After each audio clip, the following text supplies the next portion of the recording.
It is amazing what is taking place in this country right now. And I don't mean amazing like, oh, wow, it's really amazing. I mean like, holy shit, this is nuts. Right now, the IRS under Donald Trump has made an agreement to give very sensitive data to ICE to round up immigrants to ship off to concentration camps at Gitmo, to ship off to supermax prisons in foreign countries where they'll never be let out again with zero due process, the IRS. And if they can do that to them, they can most certainly do it to you under the Alien Enemies Act that Donald Trump is talking about so much. The same Aliens Enemy Act that was used against Japanese Americans during World War II. So if you think you're free from the reach of Donald Trump and his jackbooted thugs because you're a citizen, think again. Think again. And the IRS seems like they are willing to help out in this effort. And there are multiple points that I want to talk about related to this, because what they're doing, they're going to remove taxpayers. Remember that. You see, for however many decades, Republicans have tried to paint migrants and immigrants as takers, as people who are on welfare and getting free phones and all of the other conspiracy theories and lies. And then what they need to do here is, we really need to find out where they are. So what do? Let's go to the IRS, the tabulators of who pays taxes, and we're gonna get their addresses from them. Make it make sense. So the Washington Post, and then here's the other thing. I got two headlines here I'm gonna read. The other one, and it's not related to migrants, two Washington Post stories. One, the headline that I'm talking about right now, I'm all over the place here, forgive me. IRS nears deal with ICE to share addresses of suspected undocumented immigrants. The move toward information sharing comes as President Donald Trump pushes his administration to use every resource to conduct what he hopes will be the largest mass deportation of immigrants in U.S. history. That migrants paying taxes, when they're removed, all the taxes they pay will also be removed, thus damaging the United States in our financial standing, right? Also destroying their lives, more importantly, destroying their lives. But I'm talking about this from the vantage point of Donald Trump, from the 30,000-foot view of what their objectives are, to remove the brown people from the country, right?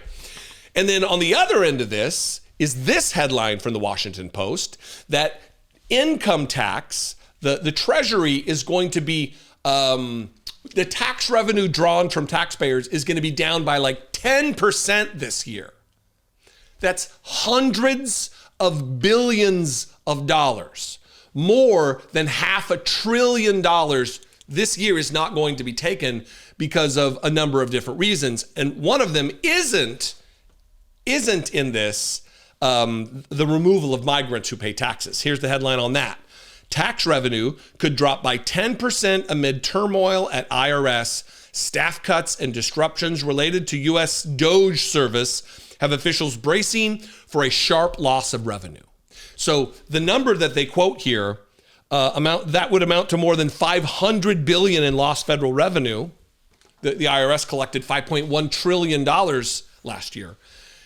That's not even including the revenue that'll be lost by kicking out 10 million illegals who are here, being productive members of our society, paying taxes, paying Social Security taxes, helping pay people Social Security benefits that they'll never recover. They'll never get those back. They'll never draw Social Security because they're not citizens. Here is the article about the ICE collaboration with the IRS. Under the agreement, Immigration and Customs Enforcement would submit names and addresses of suspected undocumented immigrants to the IRS to cross-reference with confidential taxpayer databases, said the people who spoke on the condition of anonymity out of fear of professional reprisals. That's a hell of a way to say retribution. Normally, personal tax information, even an individual's name and address, is considered confidential and closely guarded within the IRS. Unlawfully disclosing tax data carries civil and criminal penalties.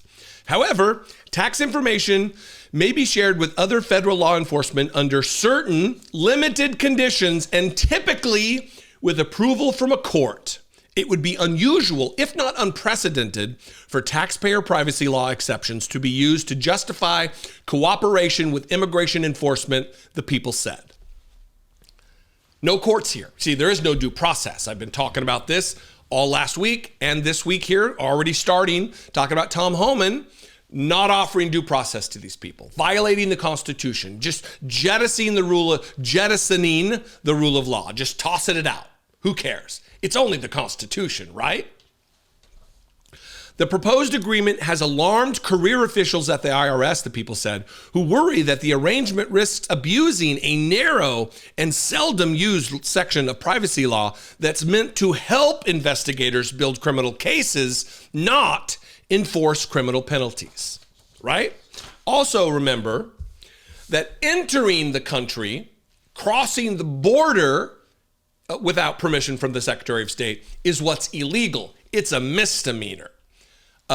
It's like a reckless driving charge, maybe. Misdemeanor. That's what's breaking the law. Not being here illegally, not just existing in the country, not working here illegally. It's crossing the border that's illegal. Now, let's get to the tax revenue element of this, that we're going to be down 10%. And this that I just read to you is only going to exacerbate that. The same that are giving wealthy people, insanely rich billionaires, wild tax cuts beyond their dreams, and they are shorting the rest of us who seek benefits from the government, who seek to have their Social Security fulfilled after having paid for 50 years of their life. They're decimating the Treasury here. Senior tax officials are bracing for a sharp drop in revenue collected this spring as an increasing number of individuals and businesses spurn filing their taxes or attempt to skip paying balances owed to the Internal Revenue Service, according to 3 people with knowledge of tax projections. Treasury Department and IRS officials are predicting a decrease of more than 10% in tax receipts by April 15th deadline compared with 2024, said the people who spoke on the condition of anonymity to share non-public data. That would amount to more than $500 billion in lost federal revenue. The IRS collected $5.1 trillion last year. For context, the U.S. government spent $825 billion on the Defense Department in fiscal year 2024. So we're getting ready to lose nearly the amount that we spend on military spending every single year in 1 year. Remember efficiency, Department of Government efficiency, all the fraud, the waste, and the abuse that's not happening? Here you go. When you cut the staff of the IRS and they're unable to hold people accountable to the money they owe, massive corporations, billionaires, this is what happens. But Project 2025 and the ghouls at the Heritage Foundation, the one they're filling the administration right now, they don't care about that because they work in service to these billionaires who are getting their taxes cut. Quote, the idea of doing that in 1 year, it's hard to grapple with how meaningful of a shift that represents, said Natasha Sarin, president of the Yale Budget Lab and a senior Biden administration tax official. The prediction, officials say, is directly tied to changing taxpayer behavior and President Donald Trump's rapid demolition of parts of the IRS. Senior tax agency officials issued detailed warnings about those outcomes to the incoming Trump administration before the president took office, according to records obtained by the Washington Post. The administration has moved to fire nearly 20,000 agency employees, specifically targeting new hires in taxpayer services and enforcement divisions. It's already dismissed more than 11,000 workers at the agency, though some of their statuses are unclear pending fast-moving court cases. Are they unclear? Maybe do some reporting, Washington Post. The IRS, final paragraph here, the IRS has dropped investigations of high-value corporations and taxpayers, according to several agency employees involved in those inquiries, because it's had to triage resources to keep internal systems operating. 2 agency commissioners have resigned since Trump took office. The IRS's head of compliance, Heather Malloy, stepped down effective Friday. So they are hobbling the IRS in a time when they act like we need to be doing everything we can to ensure that the government has enough money because of fraud, waste, and abuse. And then they kick out millions. They're trying to kick out over 10 million probably is the projection. People who pay taxes, people who previously they said didn't pay taxes. And if they didn't pay taxes, why do they need to go to the IRS to get their addresses? How would the IRS have the address of these migrants if not for the fact that they pay taxes? Fucking answer that, MAGA. Anyway, what do you think? I'd love to know. You can leave a comment below. You can also call the voicemail line 714-576-4054. And of course, as always, you can email me daily@dollemore.com. I left you a lot to think about there. Links will be below. I would suggest you read both of these articles. They are important. It's this kind of stuff that is going to fall through the cracks, and we need to be here to ensure that it does not. Follow me on social media if that's your thing. If you love a terrible time that ruins your day, social media, you can follow me there. Maybe I'll brighten it just a little bit. Anyway, probably not. I'm at Dollemore. I'd love to see you there. Not on Nazi Twitter. Everywhere else, at Dollemore. I'll see you next time. Be genuine. Take care of one another.